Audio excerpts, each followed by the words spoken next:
주름이 안 생기거나 개선되는 효과는 누적된다. 이렇게 말씀드릴 수 있을 것 같아요.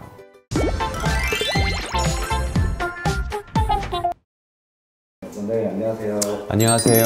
반갑습니다. 원장님, 피부과를 찾으신 고객분들이 가장 저렴하고 가장 쉽게 접근할 수 있고 좋은 효과를 얻을 수 있는 시술은 어떤 게 있을까요?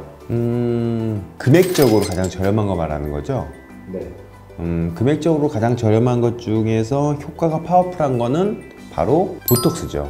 근데 잠깐, 우리가 그 보톡스로 알고 있는 그 단어 있잖아요. 그거는 사실은 시술 이름이 아니라 엘레간이라고 부르는 회사의 제품 이름이에요. 정확한 표현은 보툴리늄 톡신을 이용한 주름 개선술, 이렇게 표현하는 게 맞죠. 편의상 모든 사람들이 보톡스란 단어를 시술명으로 알고 있기 때문에 이번 영상에서도 제가 그냥 보톡스로 표현할게요. 원장님, 보톡스를 맞으면 어떤 효과가 있나요? 성분에 대해서 한번 말씀해 주시고. 그 보툴리늄 톡신이라는 그 단백질인데요. 그게 이제 우리 몸에 들어오면 사실은 그게 말 그대로 톡신이거든요. 근데 이것을 희석하고 희석해서 한 곳에 주사를 놨을 때 이 톡신의 영향이 좌우 1cm 이상 퍼지지 못할 정도로 희석한 다음에 그것을 근육에 놓는 거예요. 이렇게 되면은 근육이 3개월에서 4개월 동안 멈추게 되는 거죠. 근육에 의해서 생기는 이상 증상 혹은 근육에 의해서 생기는 미용적 불편감, 이런 것들을 모두 치료할 수 있게 되는 거죠. 보톡스를 주로 어떤 부위에 시술을 많이 하시나요?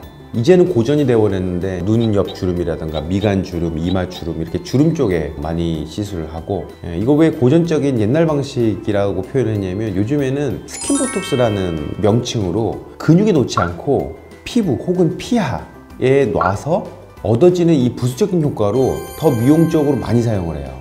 효과도 아주 은은하게 재밌고, 그래서 정리해보자면 예전에는 표정 근육을 멈출 때 많이 사용을 했고, 요즘에는 리프팅에 많이 사용하고, 또 모공에 많이 사용하고, 홍조에 많이 사용하고, 또 비대칭을 교정하는 데도 많이 사용하고, 이런 다양한 방면에 많이 사용하고 있어요.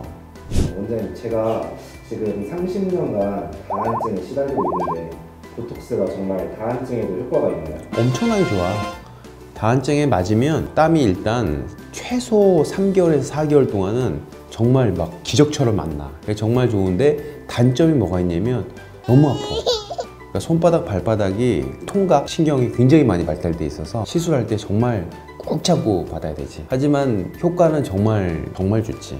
그러면 다한증에 어쨌든 땀구멍을 막는 건가요? 막는 게 아니라 이제 땀샘의 분비를 억제시키는 거지. 일반적인 미용적인 목적으로 보톡스를 했을 때 시술 주기는 얼마나, 몇 주에 한 번씩 하시나요?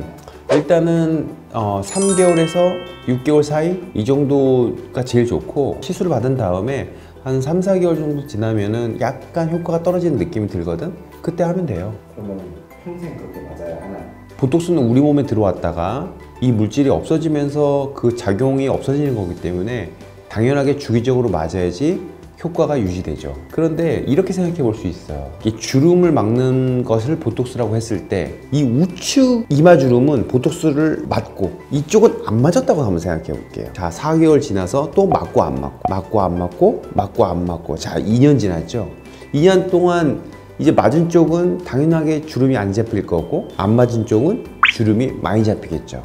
그럼 주름이 이렇게 많이 잡히게 되면은 잡힌 부위의 피부는 압력을 받아서 약간의 그 피부가, 진피가 얇아져요. 따라서 보톡스 효과는 4에서 6개월밖에 안 갔지만 그 누적된 피부의 손상을 막을 수 있는 거지. 이 의미는 반복된 보톡스에 의해서 주름이 안 생기거나 개선되는 효과는 누적된다. 이렇게 말씀드릴 수 있을 것 같아요. 원장님, 국산 보톡스도 많고 수입 보톡스도 많은데 이 두 개가 차이가 있나요? 내 생각에는 차이가 없다고 얘기를 하는 게 맞을 거야. 일단 그 근거로는 이 보톡스라는 게 각 제약회사에서 만들어가지고 아무 기준 없이 판매를 하는 게 아니고, 미국 FDA, 한국 FDA에서 동등성 검사 같은 것을 받고 그 검사를 받은 다음에 그 규격에 맞게끔 출시되게 돼 있거든. 여기서 이제 우리가 유니트, 인터내셔널 유니트라고 하는 IU라는 단위가 있는데 그 레살도스라고 하는 쥐한테 투여를 했을 때 쥐가 뭐 100마리 중에 50마리가 죽는 뭐 농도, 독성을 체크하는 이런 단위가 있어요. 따라서 이 허가 기준에 따른 그 농도랑 독성이 거의 다 맞춰서 출시되기 때문에 큰 차이가 없다고 생각하면 돼. 그리고 마지막으로 보톡스 시술에 되게 카더라 내용들이 많더라고요.